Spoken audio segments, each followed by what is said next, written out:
but we actually get to develop the corrections for the audit findings that we find as well.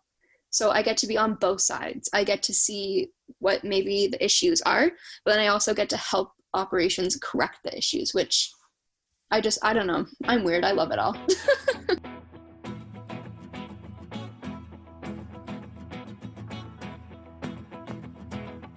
Welcome to episode 9 of the Food Grads Podcast, the podcast where we explore the fascinating career journeys of professionals who work in the food, beverage, and hospitality industries.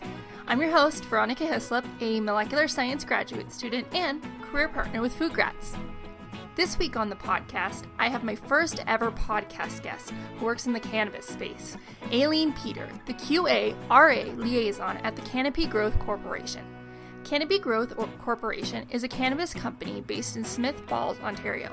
They have a huge brand portfolio with products that include both recreational and medicinal marijuana products.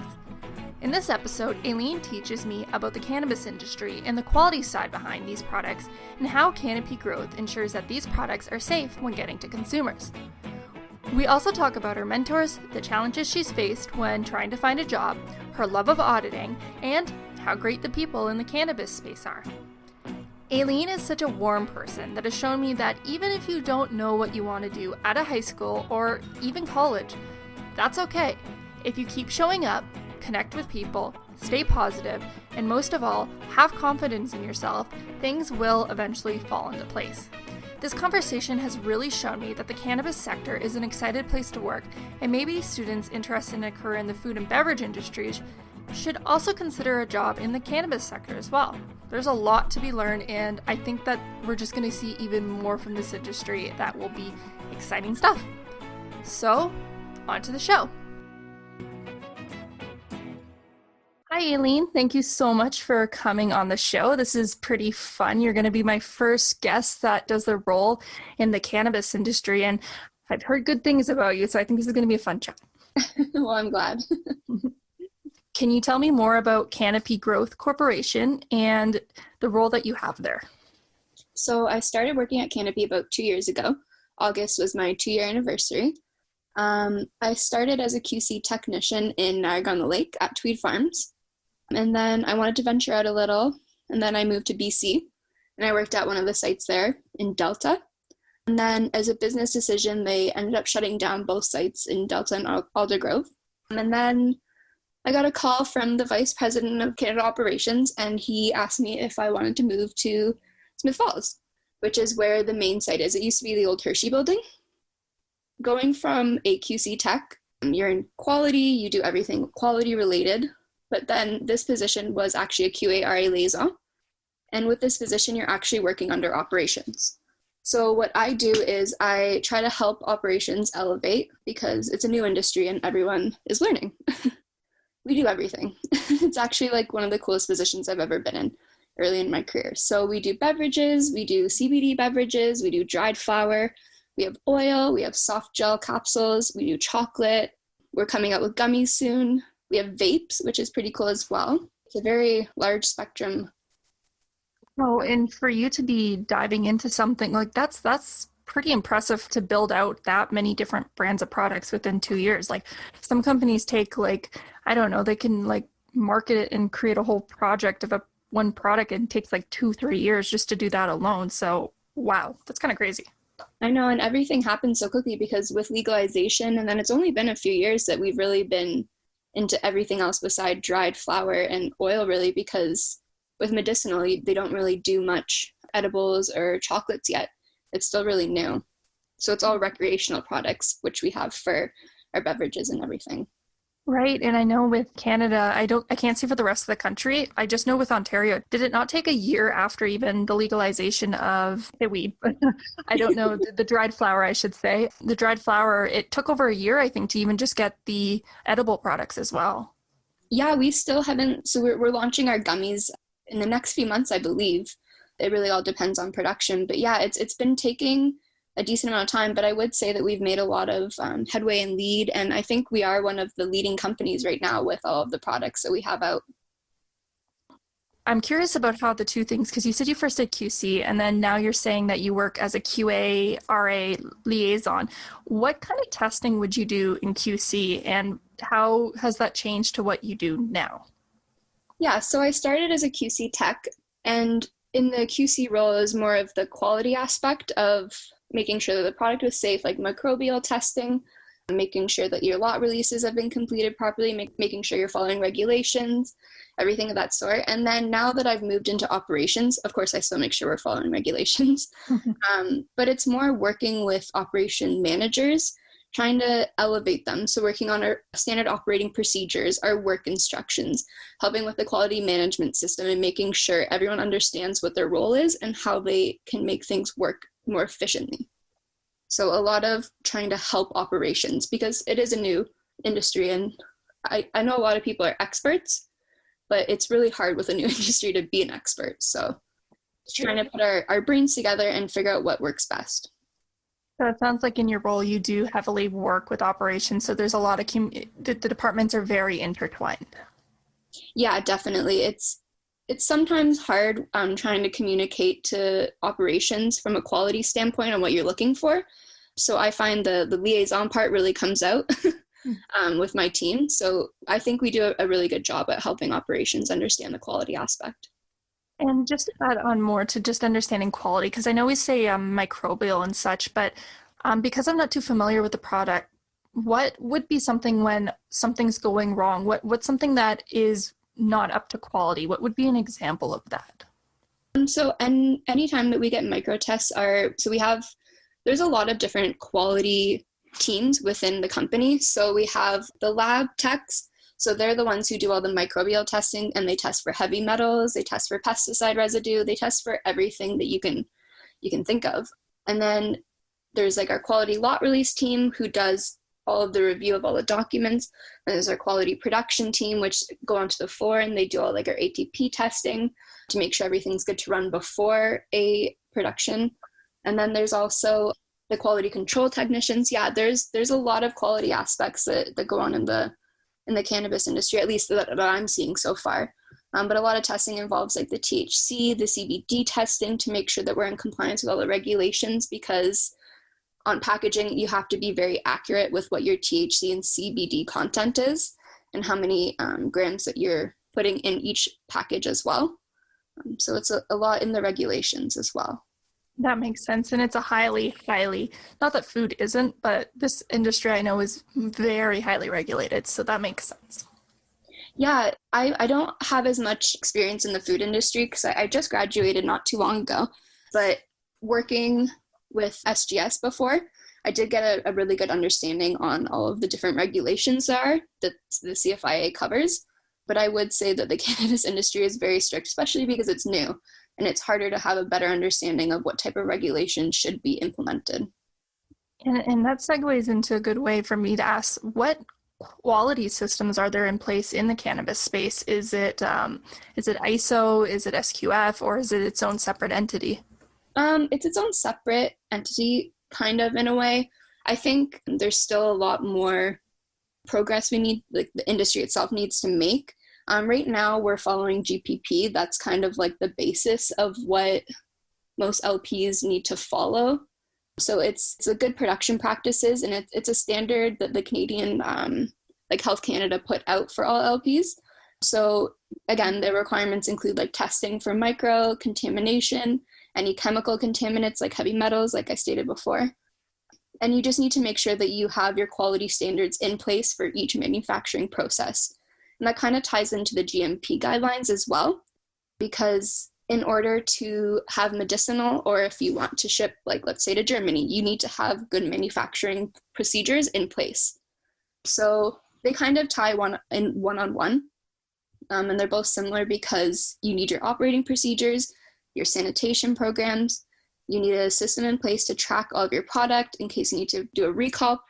And yeah, so the GMP part takes it to the next level. Okay. And sorry, you just said the term. I caught what GPP is, but I think you said LP as well. Sorry, what's that? Like they're licensed producers. Oh, okay. That's a new term for me. Okay. Sorry. No problem. No, that's interesting. It doesn't surprise me, but I I don't know. Yeah, no, I freely say all these terms, not really thinking about it, but I am very happy to understand and have a good grasp of what's happening in the cannabis industry. Yeah. I know, because although we do go to school and we do take these courses and we read our books, sometimes it's not until you actually go into the workplace that they more so become second language and you realize the importance of them. And like, they're not just words on paper, but the terms are something that means something. Yeah, it's pretty mind-blowing actually, the amount that I've actually learned after being in school as well. I thoroughly did enjoy my program and I did benefit and learn a lot from it, but now being in the industry, I'm like, wow, this is a whole new world. Because if I'm not mistaken, you went to Niagara College. Because it wasn't being taught, if I'm not mistaken, the about cannabis, how are you actually learning about something in such a new industry? I would have to say my bosses. Okay. I've been really lucky, and starting at Tweed Farms in Niagara-on-the-Lake, my first boss, she was the strongest. I don't even know. She was amazing. The amount that she taught me was mind blowing as well. Like she didn't micromanage. She trusted you to do what you needed to do. She gave you the resources, and she was always there if you needed her. And I think I've been really lucky in that sense because when I moved to BC as well, I had a very strong woman boss as well again. And now that I've moved to Smith Falls, yet again, I'm very like another strong woman is my leader. Like I think learning in the industry is really important and keeping yourself up to date with the regulations and just constantly reading is really important, I think, in the cannabis industry because everything's changing. It makes such a difference when you're first out of school, even at any stage of your development, but especially when you're first out of school and you have a good boss or supervisor, someone who can really help you grow as a person because they see something in you. You can't ask for a better situation for yourself. Yeah, it was funny. My interview was about 5 minutes long and I was like, oh no, like I tanked it. She hated me. And then like a day later I got a call and I was like, oh, I got the job. So she told me after that she did see something in me and she was really excited for me to be in the position. And I'm just so happy that she took a chance on me because if she didn't, then, well, who else would have? I guess it comes from years of experience, whoever's being a boss. When they do interviews and, picking out someone from like a 20-minute conversation, I don't know how they do it, to be honest with you. And I know when people say they see something in you, but you're like, how do you see something in me within 5 minutes? Like, I don't know. I was pretty happy. I'm happy to hear that. So I guess we'll transition back to what you're doing now. And I know that you've talked a little bit about what you do in your day, but could you give more of a breakdown on like what your day-to-day would look like? Yeah, so lately, actually, I've been extremely busy with different meetings on cross-functional teams. So a big part of GMP is you have to have your processes, your equipment, and everything needs to be validated. So this is something that we're really diving into. So I get to work with all teams. So I get to work with vapes on different validation studies. I get to work with the NCAP team on different, if they have any CAPAs. So like, are you familiar with like the terminology in the quality system? I just want to make sure I'm not throwing out any random terms here. I'm actually not too familiar, and I'm assuming as well many of our listeners wouldn't be as well. So I think it would be great to maybe explain them a little more. Yeah, for sure. So I work on the CAPAs, which is our corrective actions and preventative controls. So if we have, let's say, an issue, then I have to make sure that the corrective action is in place and then that we verify it in a timely manner. I work on the nonconformities every day that we may have if they occur in the workplace, updating our standard operating procedures and making sure that our work instructions adhere to our SOPs. We are developing new HACCP plans, so that's something that's happening in the cannabis industry. We're seeing a lot with the beverages and your vapes and any product that will go besides inhalation, it needs to have something higher than just your standard operating procedure in place. You need to have your preventative control measures in place. You need to have your hazards listed. So a lot to do with the quality management system I've been working on. And yeah, just elevating operations and making sure that we're complying to the regulations on a daily basis. Cool. I mean, that definitely shows that in your position, you have a very good understanding, it sounds like, of, even though you're still learning, that you have a good understanding of what's going on in the plant, because I would assume that as you're learning you're actually creating these HACCP plans and making these SOPs and such, you're going down into the plant, looking around, checking, watching, so you're kind of like in the office, but then you're also out in the plant. Yeah, and I think that's what I really love about this position is I get hands on everything. So I always know what's happening. So if I need to help in the beverage facility, I get to go over there and I get to learn even more, which I love learning every day. And then I really get to dive into if we're having any issues or if we need assistance doing something. So I really feel like we're making a difference with my role. And operations, like the ops managers and everyone on the floor, they always really appreciate our help, I feel. So I think that's another thing that I love about the cannabis industry is everyone is really amazing and supportive and appreciative, I think. So it's always a bonus.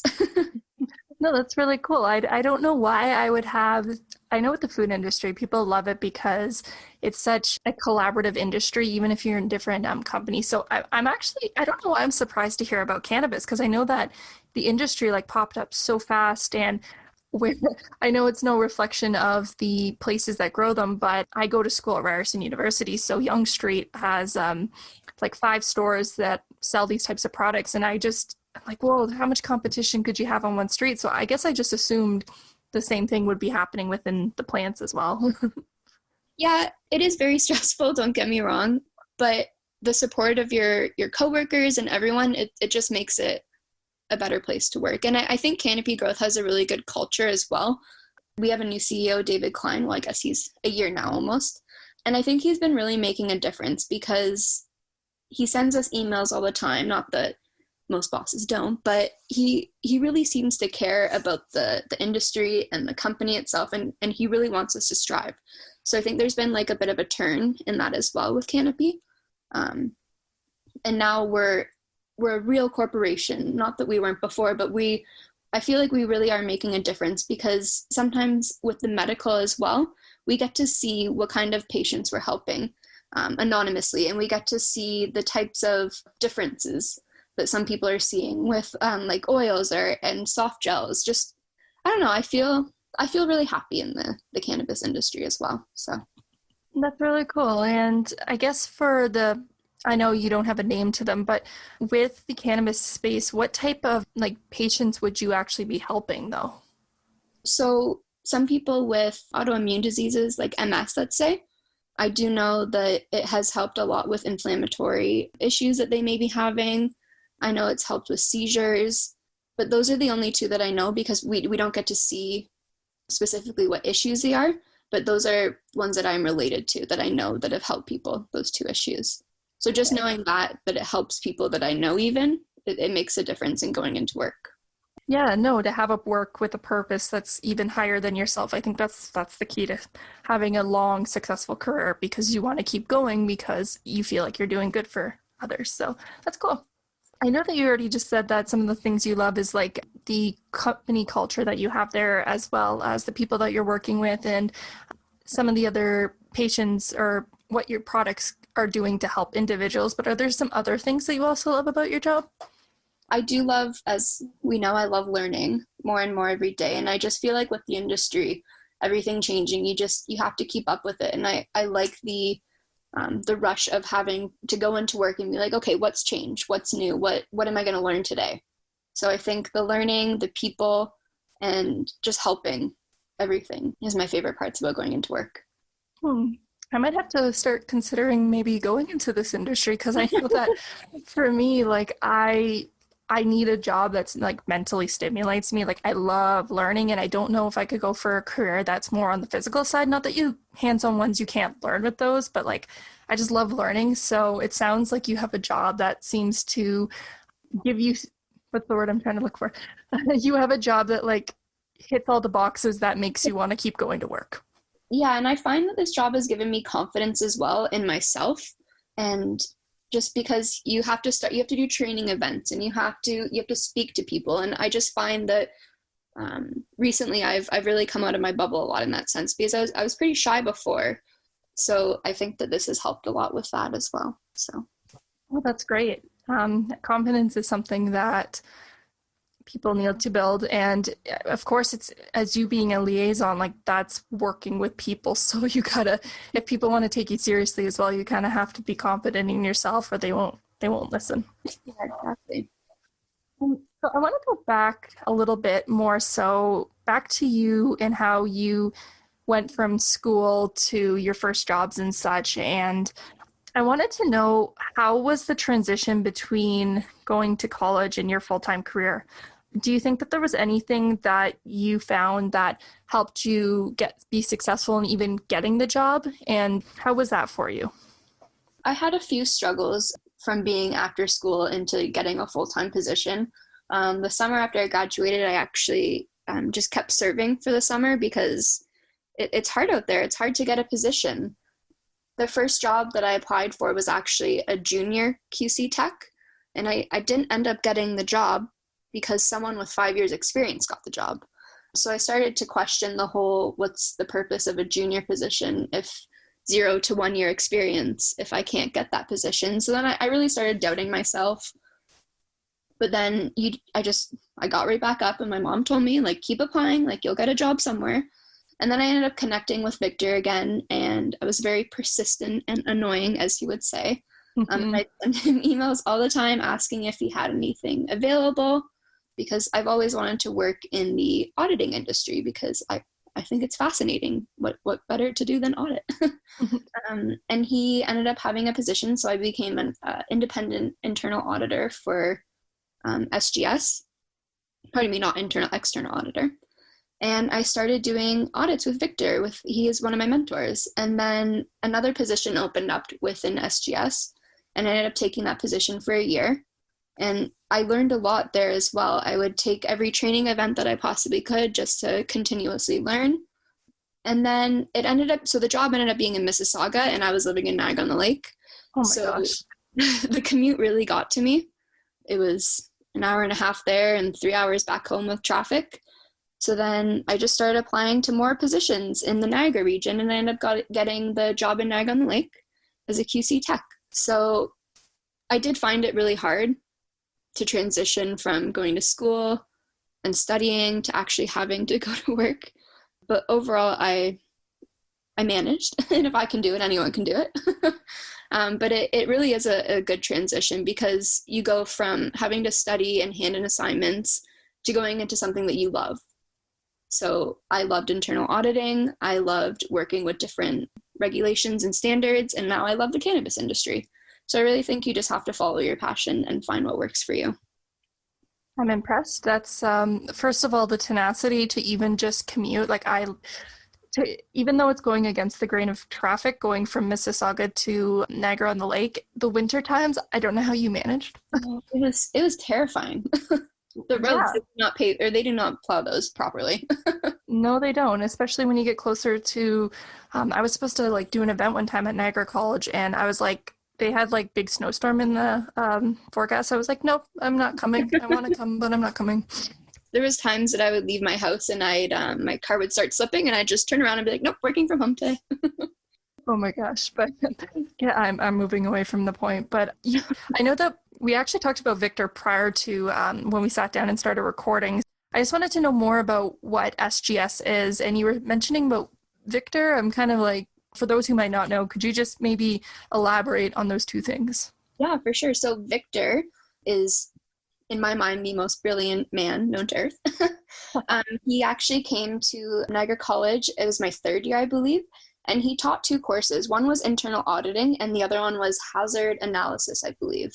And it was during March break, and they were both the most amazing courses that I've ever experienced, because the way he teaches and the way he helps you learn is really, it's something else. He explains things with purpose.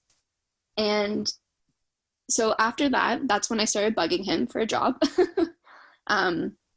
And ever since he came to the college, he's been my mentor. He worked for SGS, and that's where he came in. So SGS came to Niagara College, and they taught us the courses. And since then, since I started working at SGS a few years ago, I took a bunch of courses that he provided. they were what really inspired me into wanting to audit and wanting to really analyze and root cause analysis. So that's where Victor came into play.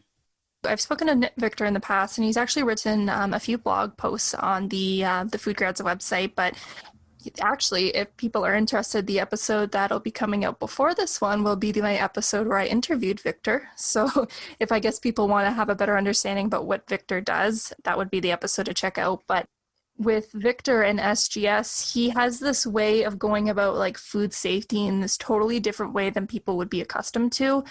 And he really passionate. I can tell why you would pick him as a mentor, because you can tell he's very passionate about teaching the new generation, not just to be a mentor, but for the sake that he wants a better food safety system. So yeah, his programs are really amazing. He has the risk optimization program as well that he's rolling out, and it's amazing. And I've done a lot of courses with him. He taught the GMP Plus training. He taught FSSC training to me, ISO training, all of the HACCP implementation for cannabis I learned from him. He overall, the way he teaches and the way he wants the future to be shaped it's really quite amazing. Yeah. So you said that you after were working as an external auditor. What does that mean?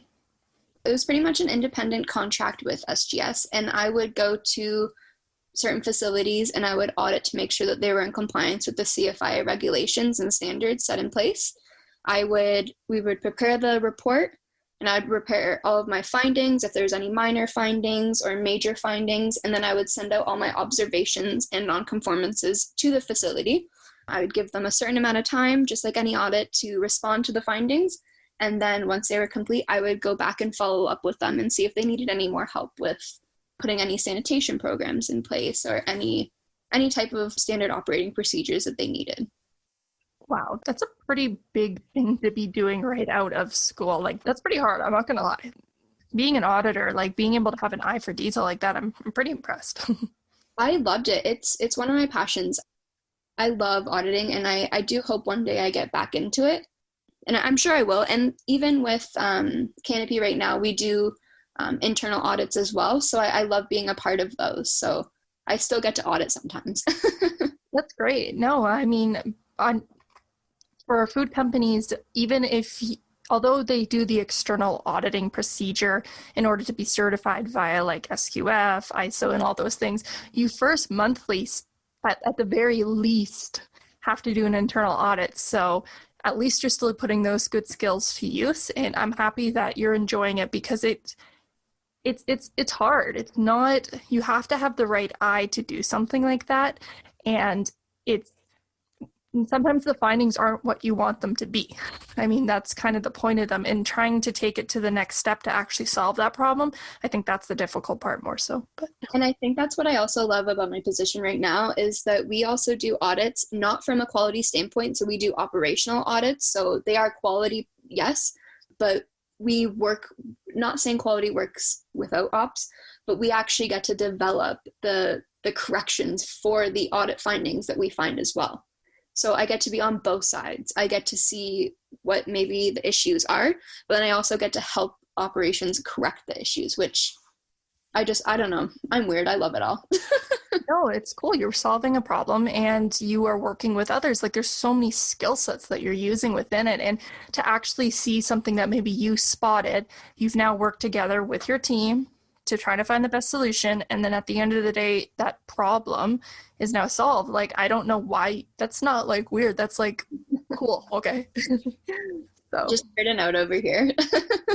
I do. I'm not surprised at how far I've come in the industry, because I knew I had it in me all the time, because always have to be confident in yourself. But just how much the industry has grown and how I ended up in the cannabis industry. I just remember in second year speaking with some of our profs, and they're like, oh, who do you think's going to end up in the cannabis industry? Because it wasn't talked about much. And I was like, oh, I'll never be in the cannabis industry. I'll always be in the food industry. And now here I am in the cannabis industry.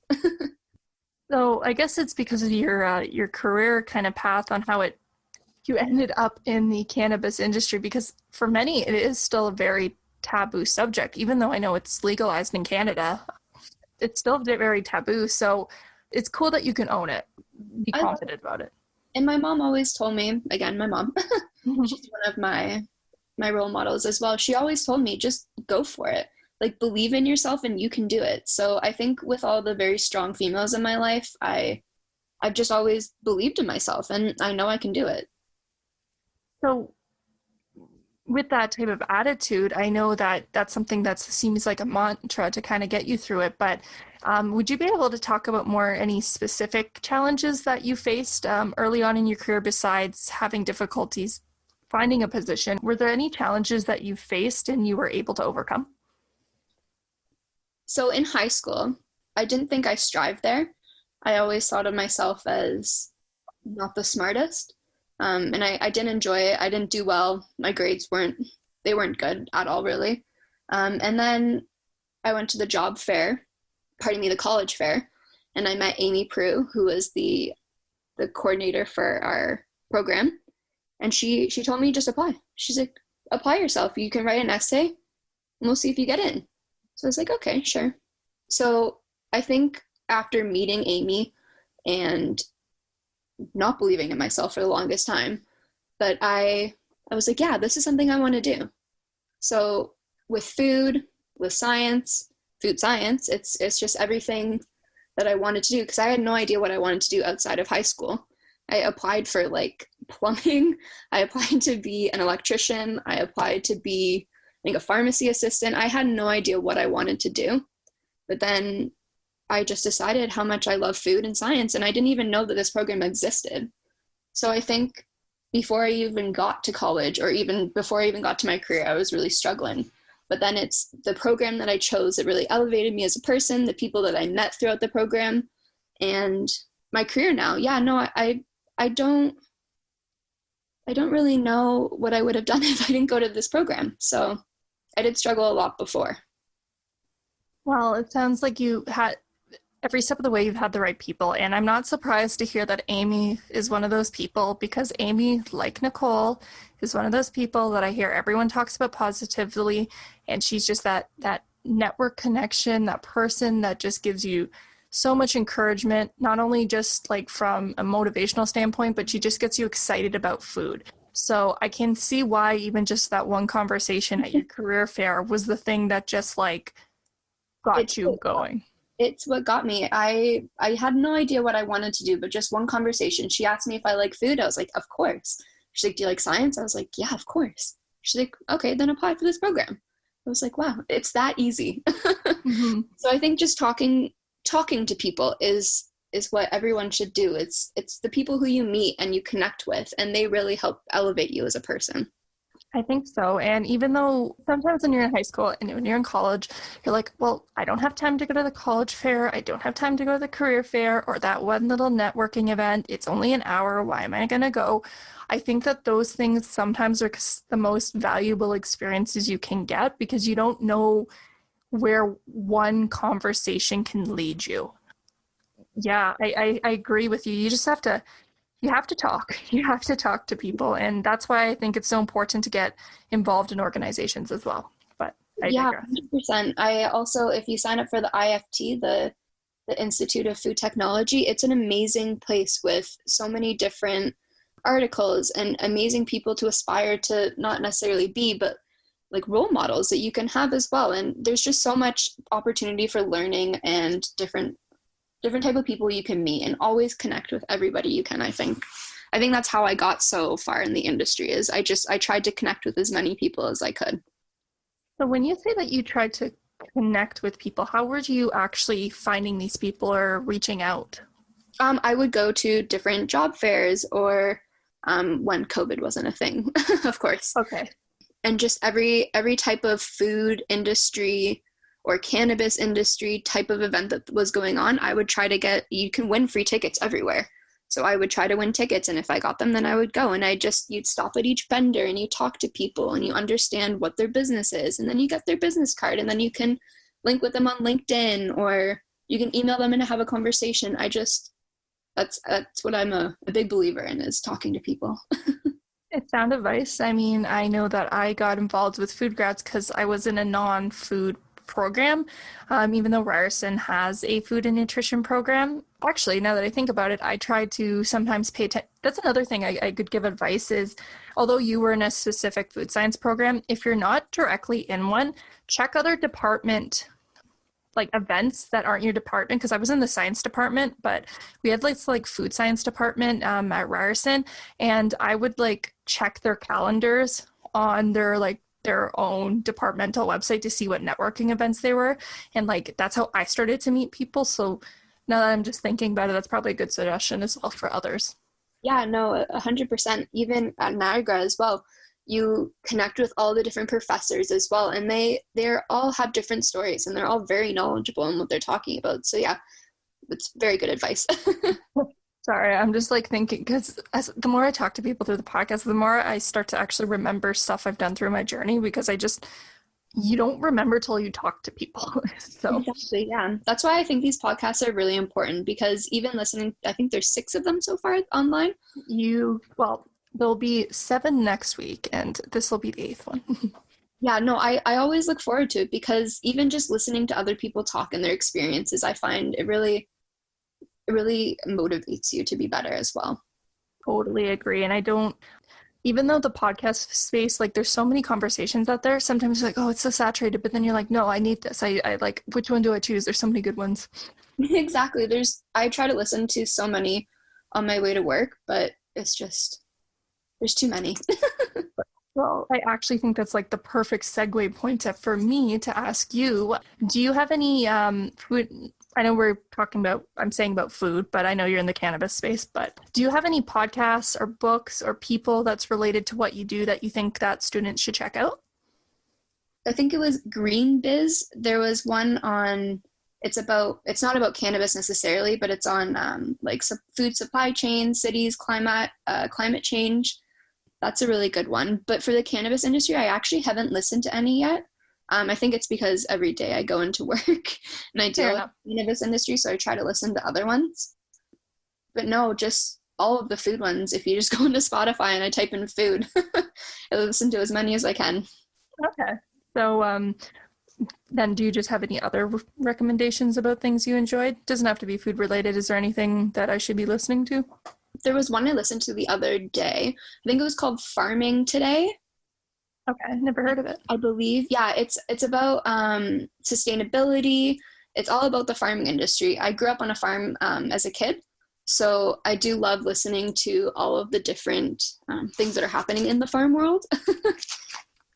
But yeah, no, my commute's pretty short, so I don't get to listen to as many as I'd hope to. But the ones that I do listen to are really good. I mainly listen to this one right now. Okay, so I'll make sure to check that out and share it in the show notes. I mean, it's always good as well, even if you're not I know the reason you're saying it's because you grew up on one, but I think that if you want to be a part of the food in these industries, it's probably good to have an idea what's going on in the farm, because it directly affects your food supply chain. So yeah, it's pretty crazy what's happening out there. So I know that we kind of touched upon it already, but I wanted to just know, why is the cannabis industry a great place to work? I think it's the people. It's a very odd place to be, but everyone really cares about what they're doing, and everyone wants to help you, and everyone wants to help learn, and it's just continuous improvement as a company. So if I had to pick one thing, I think it would be the people I work with and my coworkers and everyone that I've met on the way. Because I can say the people that I've met throughout my 2 years at Canopy are some of my best friends today. So I really do think it's the people that make it great. And the product, of course, but...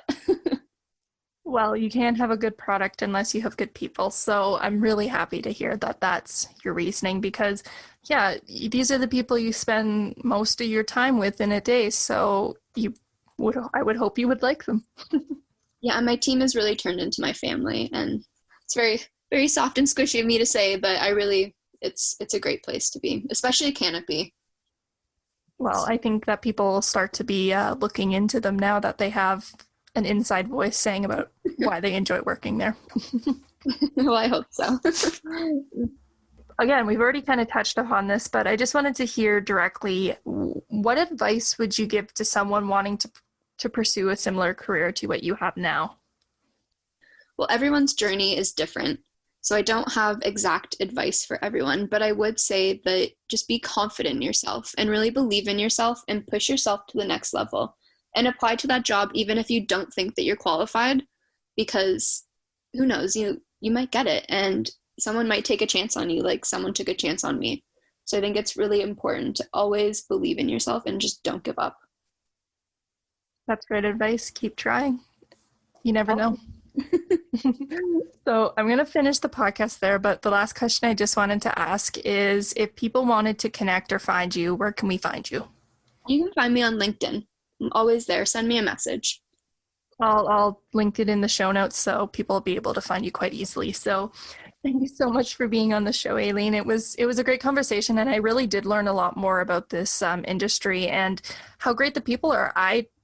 I knew nothing. This is a black box for me. So hearing about how much regulations are changing and how strong and this industry is growing, it seems like it's a really exciting space to be. So thanks for coming on the show. Thank you so much for having me. I love Food Grads and everything that it stands for. So I'm really honored to be a part of it. Well, thank you.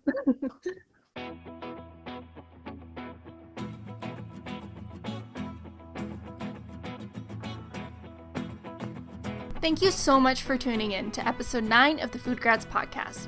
All the notes for this podcast episode can be found on the Food Grads website by clicking the podcast tab on the homepage. There, you can find any notes for past or future episodes. If you enjoyed this episode, then consider leaving a review on wherever you get your podcast.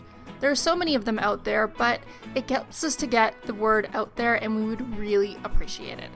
Next week on the podcast, I talked to Amelia Laplante, an R&D food scientist at Yoso, a family business creating plant-based, dairy-free, gluten-free, vegan yogurts and spreads. In this episode, Amelia shares with me what it's like creating plant-based products and her career journey full of strategic pivots. Amelia gives some great pieces of advice on how to network both as a student and as someone new to their jobs and careers. She shows us that not only these conversations can help you build better connections with your coworkers, but they can also give you a better understanding of the food supply chain as a whole. By understanding the food supply chain, it can actually better set you up for more careers and the next step in your career journey. So I really can't wait to share it with you. And as always, I'll see you next week. Bye!